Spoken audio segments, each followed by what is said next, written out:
Buenas tardes, ¿me escuchan? ¿Se escucha?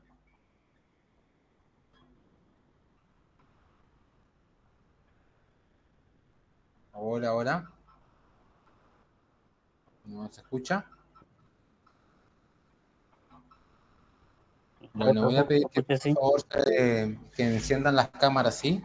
Para estar presentes, ya que estamos en formato virtual. Muchísimas gracias. Ya espera unos minutos.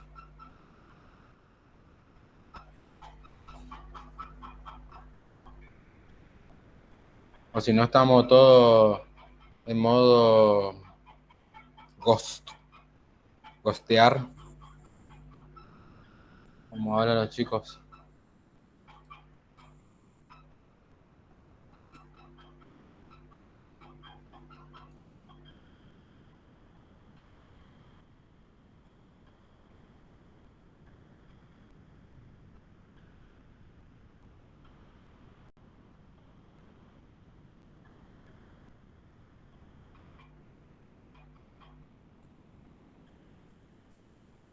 Gracias, Esteban, por conectarte, por prender tu cámara.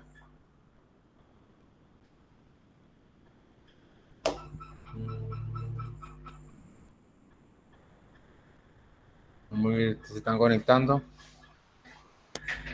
Mientras tanto, voy a buscar el material.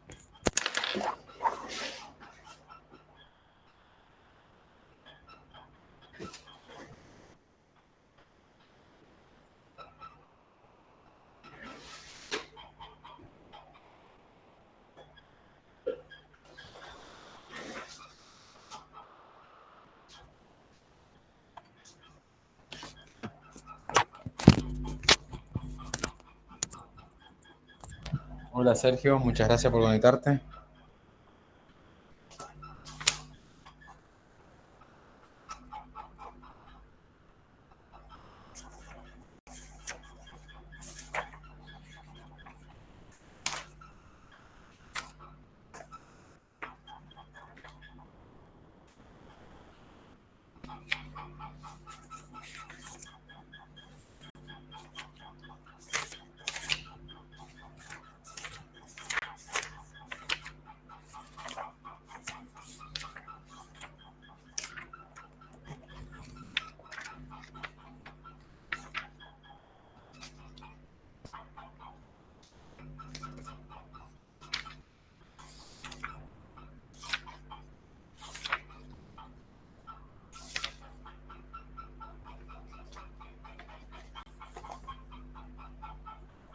Bueno, empezamos.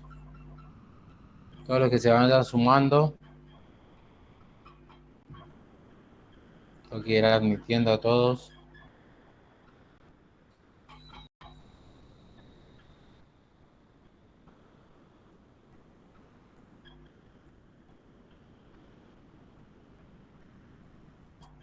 Bueno, como le manifesté en el correo electrónico, no iba a ser posible hoy estar en forma presencial allá, por una cuestión personal, así que, bueno, por eso decidí, para no perder la clase, decidir hacerlo en formato virtual y poder durante esta hora explicar los temas que tenemos acordados, ¿sí? ¿Dudas, preguntas, consultas?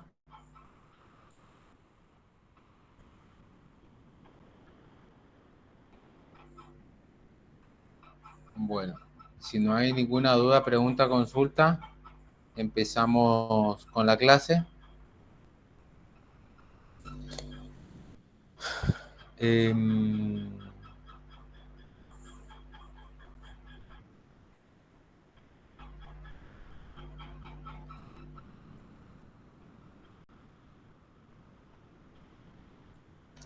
bueno, hoy empezamos entonces con, dejamos la parte de lo laboral y empezamos con la parte de lo civil y comercial. Para ello, hoy vamos a ver empresa, empresario, contabilidad y los agentes auxiliares.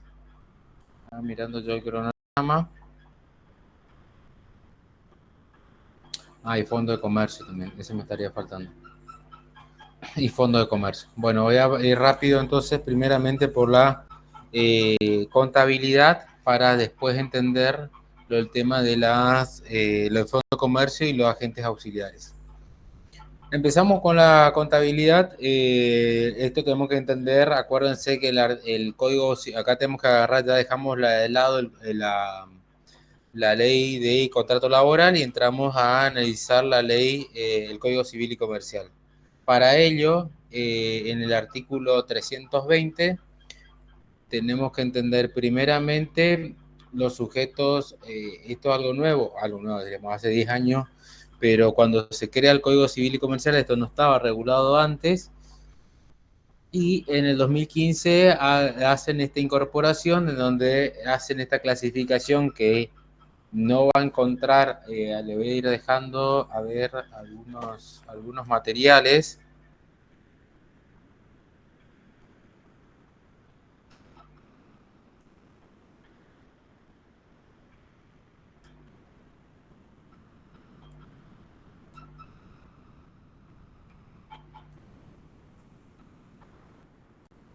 Acá le voy a ir compartiendo link en el chat, aprovechando que hoy tenemos en formato virtual.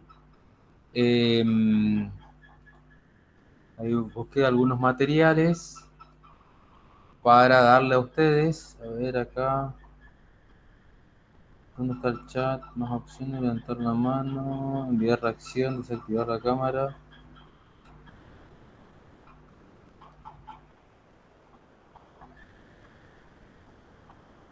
No encuentro el chat.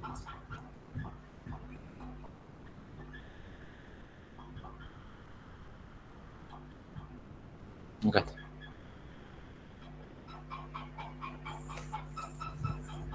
Acá le dejo un material que es de Fabián Dubán, donde explica toda esta clasificación de la empresa.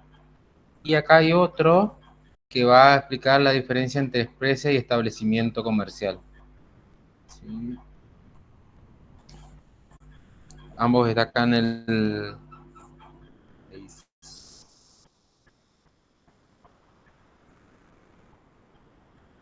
Bueno, estos dos links que le pasé son materiales que le va a servir para entender, porque no hay mucho escrito al respecto. Sí van a encontrar algo en el manual de Mauricio Boreto y de Aida Kerenmaje Carlucci en el manual de Derecho Privado en el tomo 2. Ahí hablar de la contabilidad. Bueno, entonces, en este nuevo sistema van a encontrar que primeramente aparece por primera vez la palabra empresa y empresario, y también los sujetos obligados a llevar la contabilidad, los que están excluidos, y los voluntarios. Primero vamos a hablar de la clasificación, que son dos clasificaciones diferentes, pero que se sacan del mismo artículo 320. Por un lado tenemos la clasificación propia de 320, que son los sujetos obligados, voluntarios y excluidos, en el artículo 320, que te va a decir.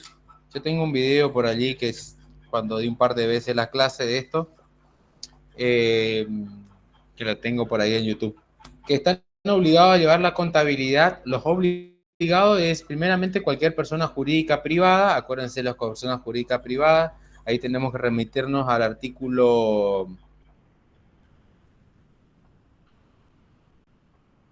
148 del Código Civil y Comercial, en donde establece la clasificación de persona jurídica privada. Después, ¿quiénes realizan una actividad económica organizada?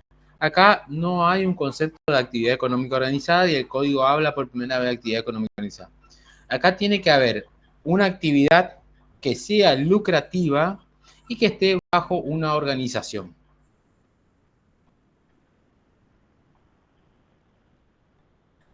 En estos casos se dice que esta actividad económica organizada muchas veces no es necesario que sea una empresa, sino que hay personas que tienen una actividad económica organizada sin ser empresa. Ejemplo, el fideicomiso, el fiduciario. Ejemplo, el antiguo comerciante, es una actividad económica organizada que no tiene la calidad de empresa, pero que sí tiene una posibilidad de llevar adelante su actividad económica organizada. Actividad quiere decir que todo, tradicionalmente al comerciante solamente era una actividad económica, Y organizada es que tiene que tener al mando de una persona que esté a cargo de toda esa organización, ¿sí? Entonces, la primera clasificación son obligados, primero, toda persona jurídica. Segundo, privada. Actividad económica organizada. Ejemplo, el fiduciario, el que administra el fideicomiso o el activo comerciante. Y en tercer lugar, entra la clasificación de cualquiera los titulares de empresa, establecimiento comercial, industrial, agropecuario o de servicio. Ahí empieza a hablar de la empresa, que sería el empresario, el titular de un establecimiento comercial, por ejemplo, ahí va a entrar el fondo de comercio, industrial, agropecuario o de servicios, y ya son por leyes especiales. Entonces, todas estas personas están obligados a llevar la contabilidad. En esta clasificación se tiene que sumar un cuarto, que son los agentes auxiliares. Ejemplo, los, eh, los despachantes de aduana, los corredores de bolsa, los martilleros, son todos agentes auxiliares, que antes eran los auxiliares de comercio. ¿Ah? Entonces esa es la clasificación. Estos son sujetos obligados que sí o sí tienen que llevar. ¿Qué han excluido la segunda clasificación? Dentro de esto del artículo 320. Entonces están los sujetos obligados, excluidos y voluntarios. ¿Qué han excluido, te dice la ley, de llevar la contabilidad? Dos sujetos. Primero, toda aquella persona humana que desarrolla profesiones liberales. Allí serían, ¿quiénes son las profesiones liberales? Ejemplo, el contador, el abogado, el médico, el odontólogo. Son todas profesiones liberales. O actividad agropecuaria y conexas no ejecutadas u organizadas en forma de empresa.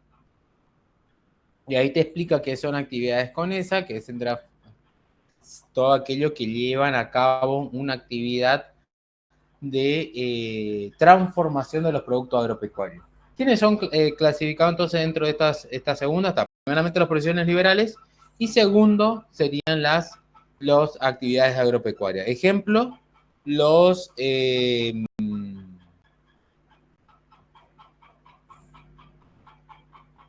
feriantes.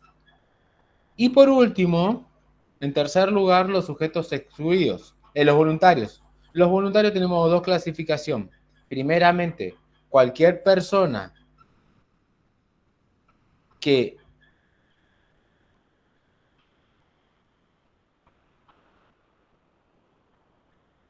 desea llevar la contabilidad y que no es obligado,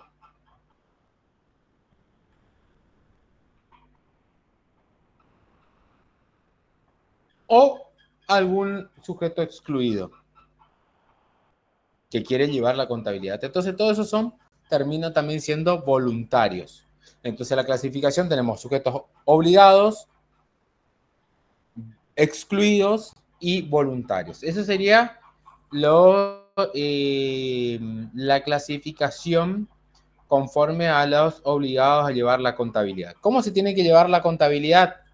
Pregunta que se le hace de examen, artículo 321. La contabilidad tiene que llevarse conforme a los registros, cuadros verídicos, de las actividades que deben registrarse, en donde se acreditan los debes y los haberes con sus respectivas documentaciones que respalden los asientos. Esta pregunta que va de cajón a ustedes, ¿sí? Otra pregunta que es obligatoria: ¿cuáles son los registros contables que son obligados? Antes existían solamente dos registros contables, o se denominaba libros. Ahora son registros contables. Libro diario, inventario y balance. Esos eran los tradicionales. Y ahora se sumaron dos más. Conforme al artículo 322, es aquello que corresponde a una adecuada integración de un sistema de contabilidad que exige la importancia y la naturaleza de la actividad. Ejemplo, los registros de laborales,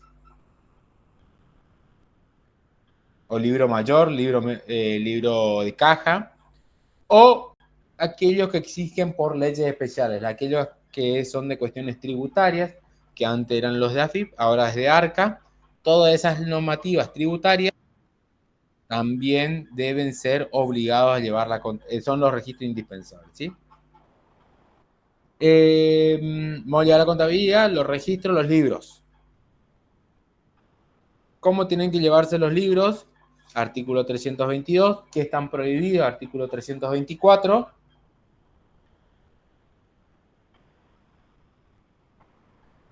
Artículo 326, que es un estado contable, que este es un concepto jurídico que se le pregunta a ustedes. Al cierre de cada ejercicio, quien lleva la contabilidad obligado o voluntario debe confeccionar sus estados contables. Y ahí debe indicar la situación patrimonial, estado de resultado, con los asientos de los registros de los inventarios y balances. Artículo 327 te dice cuáles son los registros, qué es qué es un registro diario, ¿sí? ¿Cuánto es el periodo que tiene que conservar una persona un registro? Artículo 328. En el último asiento, en la última anotación práctica sobre el mismo, los instrumentos respaldatorios, etcétera. Y el artículo 330, que es la eficacia probatoria de los registros contables. Bueno, esto es en relación a la contabilidad, o sea, cómo se prueba, pero eso le voy a preguntar a los abogados. Esa es la clasificación conforme a los registros contables. Después, la clasificación, que es lo que está en el material.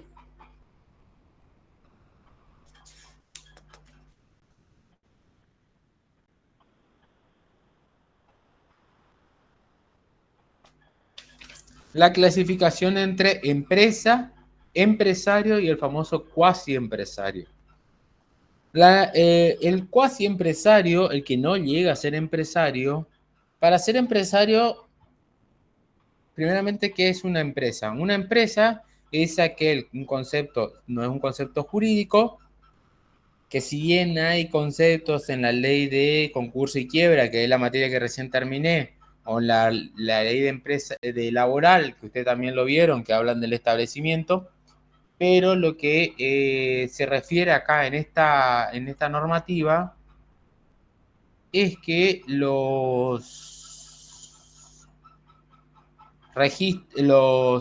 la empresa es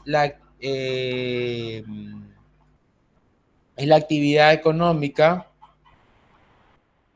que busca la producción y servicios bajo,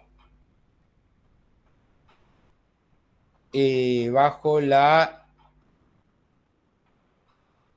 tutela o la manda de un empresario, que sería la cabeza de esta empresa.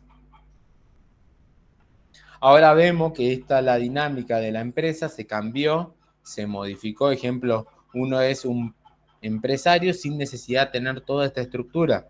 Tradicionalmente se tenía esta estructura en donde había la producción de bienes y servicios,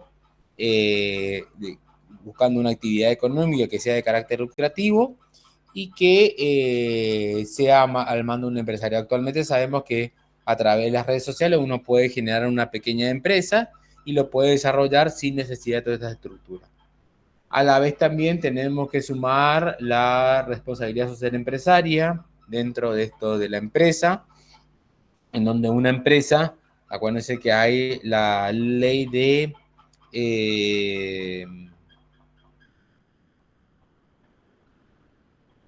de responsabilidad social empresaria, en donde se debe obligar a las personas que tienen que llevar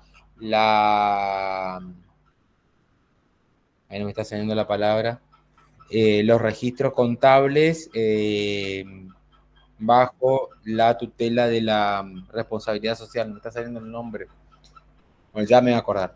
Entonces hay una ley que exige que una empresa, cuando tiene una cierta cantidad ahí yo le voy a buscar, decir, encuentro ley.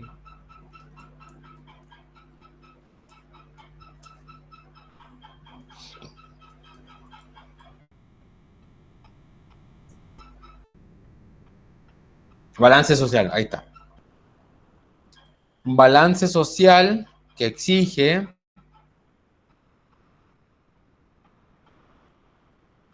que cuando una empresa tiene un determinado volumen,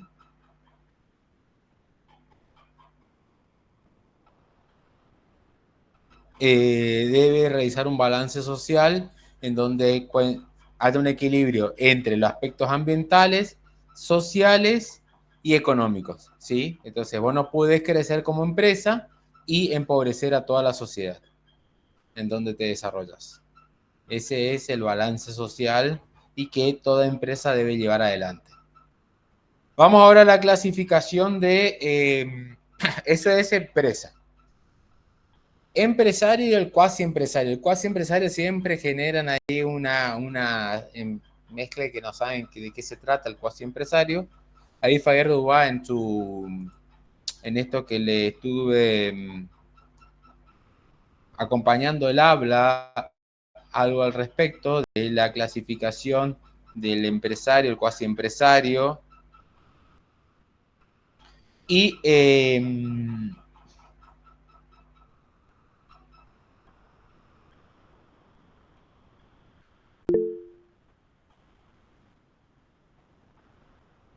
dice Camila, en la cátedra de taller lo conocíamos como responsabilidad social a eso. Sí, Camila, pero eso es por eso. Dentro de la responsabilidad social, esto es específicamente para la empresa. Por eso no, la responsabilidad social es el continente. El contenido en forma particular y por ley es el balance social, ¿sí? Así que eso te hago la clasificación. Me había quedado en el de empresario y el cuasi empresario. El empresario, el sujeto que organiza la actividad empresarial, tiene a cargo la dirección y organización de la empresa, quien dirige la empresa por sí o por intermedio de otra persona, y en el cual se relacionan jerárquicamente los trabajadores en la gestión y dirección de la empresa.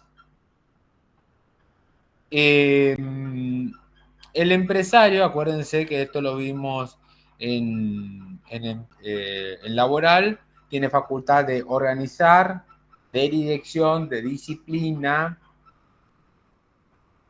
y a la vez hay una clasificación que habla que hay un empresario de título, de riesgo y de gestión, ¿sí? De título es el dueño de la empresa. De riesgo es el accionista, el que invierte dentro de la empresa. Y de gestión, que muchas veces no es el mismo que el de título y que el que administra, es aquel que organiza la empresa, ¿sí? Yo puedo ser capitalista, pero no es necesario administrar. O a veces se confunden las personas en el mismo sujeto, ¿sí? Esa es la clasificación de empresarios.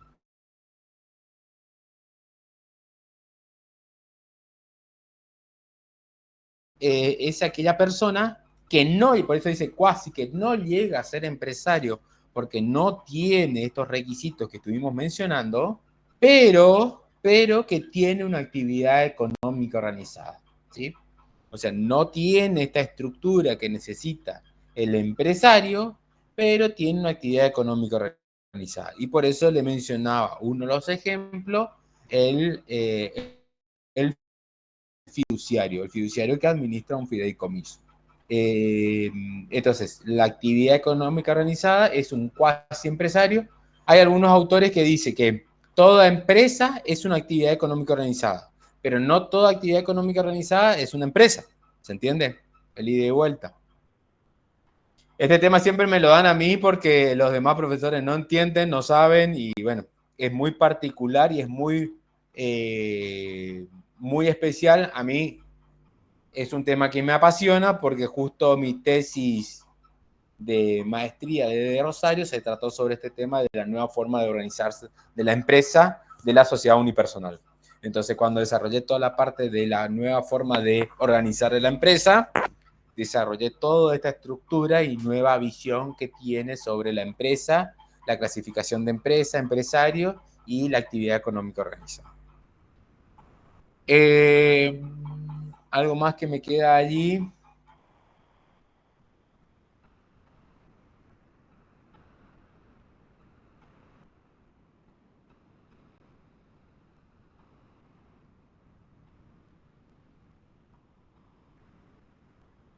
Bueno, creo que esa sería la clasificación de empresa. Empresa, empresario, cuasi empresario y pasaríamos ahora, previamente, ahora hablaríamos de los eh, del fideicomiso, del,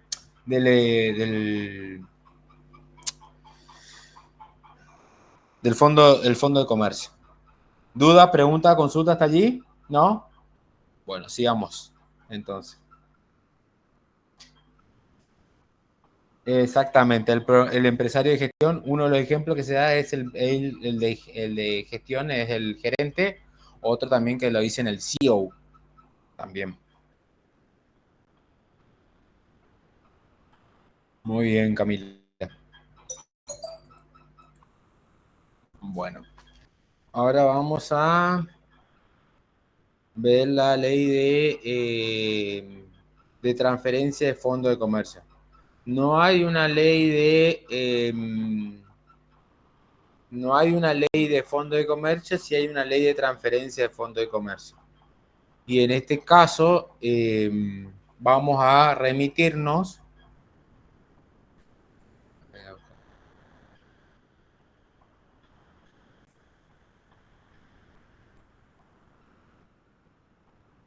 la ley de fondo de comercio, es una ley vieja, ley 11.867, que es la ley de transferencia de fondo de comercio.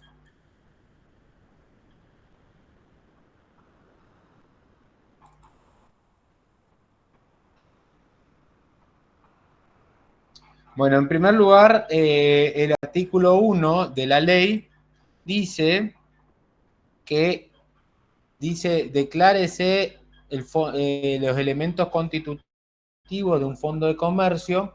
Algo que quiero decirlo que cuando no había, antes del 2015, cuando no había, no había concepto de empresa dentro del ámbito jurídico, que nace con el Código Civil a partir del año 2015, se utilizaba el fondo de comercio asimilando a la empresa. Por eso, algo que me olvidé de indicarle que vamos a tratar acá en el fondo de comercio son los elementos del fondo de comercio.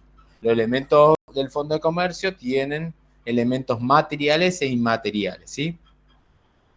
El artículo 1 dice que los elementos de un fondo de comercio son las instalaciones, mercadería, nombre, enseña, conjunto de clientes, derecho a local, marca, patente, distinciones, dibujo, modelo y todos los derechos que deriven de la propiedad comercial o industrial. No figuran como lo haber en sus registros contables. Entonces el fondo de comercio es toda explotación comercial comprendido por bienes tangibles e intangibles que valorizan a la empresa, conformando una universalidad jurídica. En este caso hay elementos materiales y elementos inmateriales. Una pregunta que suelo hacer es, ¿cuál es la diferencia entre un fondo de comercio y y una empresa? ¿Qué me podrían decir ustedes? ¿Cuál es la diferencia entre empresa y fondo de comercio?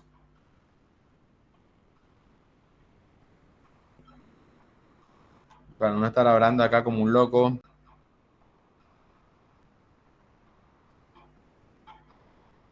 ¿No hay diferencia? Bueno, le digo rápido que, a ver qué me dice ahí en el chat. La empresa se representa como una marca. Bueno, puede ser, pero el fondo de comercio también, Camila, si te puedo decir. Y hay algunos autores que dicen el fondo de comercio es lo mismo que la empresa, pero es lo mismo. La diferencia es que el fondo de comercio es una foto estática de la empresa. Y la empresa es una foto dinámica que va cambiando constantemente, ¿sí? Por eso cuando vos haces una transferencia de fondo de comercio, lo primero que vas a necesitar es determinar a través de un inventario cuáles son los bienes materiales e inmateriales del fondo de comercio. Y esto se lo va a hacer a través de un tasador que después, dentro de los requisitos que establecía la Dirección de Personas Jurídicas, ahora ya le perdí el rastro, pero en su momento no solamente tenía que tener una tasación, un inventario en donde determinaba, sino que también tenía que ser rubricado por un contador admitido por el Consejo de Ciencias Económicas. No sé si actualmente sigue los mismos requisitos. ¿Cuáles son los elementos materiales? Ejemplo, los muebles, las maquinarias, el local. En cambio, los elementos inmateriales es la marca, es la reputación y la clientela. Son elementos inmateriales de un fondo de comercio. No vamos a hablar de todo el proceso de transferencia del fondo de comercio, pero ustedes tienen que saber que yo le exigía, y bueno, cuáles son los elementos que te establece la ley 11.867, que cómo tener que determinar un fondo de comercio, cómo tener que hacer el contrato de transferencia, qué se incluye dentro de la transferencia del fondo de comercio, después que tenés que publicar por un 10 días, hay gente que se puede oponer a la transferencia del fondo de comercio, y posteriormente, si no hay oposición, se hace el pago y se transfiere. Allí muchas veces te transfiere con el local, o sea, con el alquiler del local, y también se transfiere con los empleados en la transferencia al fondo de comercio. Ejemplo, te vendo el kiosco, te vendo el fondo de comercio del kiosco. Ahí dice Gastón, el fondo de comercio es el patrimonio de la actividad, perdón, no leí, es el patrimonio de la actividad, la empresa es la actividad en sí mismo. Puede ser, hay que ver qué vos considerás por patrimonio de la actividad, ¿sí? Por eso yo me gustaría más hablar de bienes materiales, tangibles, intangibles, materiales y inmateriales. Y a partir de allí, como todo eso es patrimonio y la empresa es la parte dinámica, por eso vos lo conceptualizás como actividad, Gastón. Pero bien, gracias por el aporte. Excelente. Bien, ahora me queda hablar por último. ¿Dudas, preguntas hasta allí?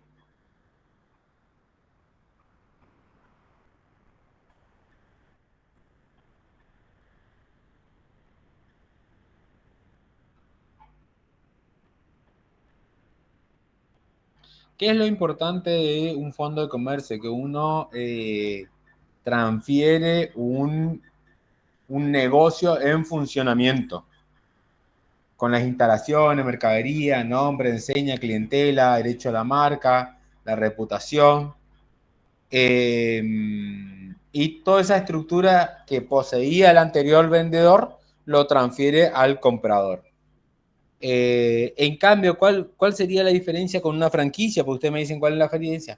La franquicia es un contrato en donde hay un franquiciante, un franquiciado. Pues, no sé si el año pasado ya lo vimos, ya eso en el PRI, el franquiciante y el franquiciado, y en donde solamente el franquiciante le enseña al franquiciado cómo es usar una marca que tiene éxito comercial, ¿sí? Esa es la diferencia entre un fondo de comercio y una franquicia.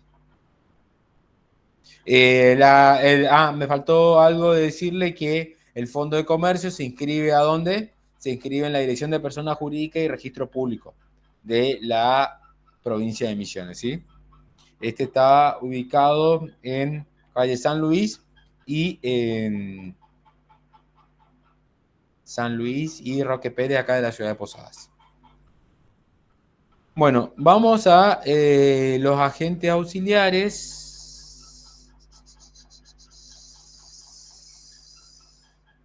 que le voy a ir diciendo las leyes. Los agentes auxiliares. ¿Qué son los agentes auxiliares? Los agentes auxiliares son, antes eran los auxiliares de comercio, son aquellos que de forma autónoma desarrollan la actividad sin dependencia del empresario.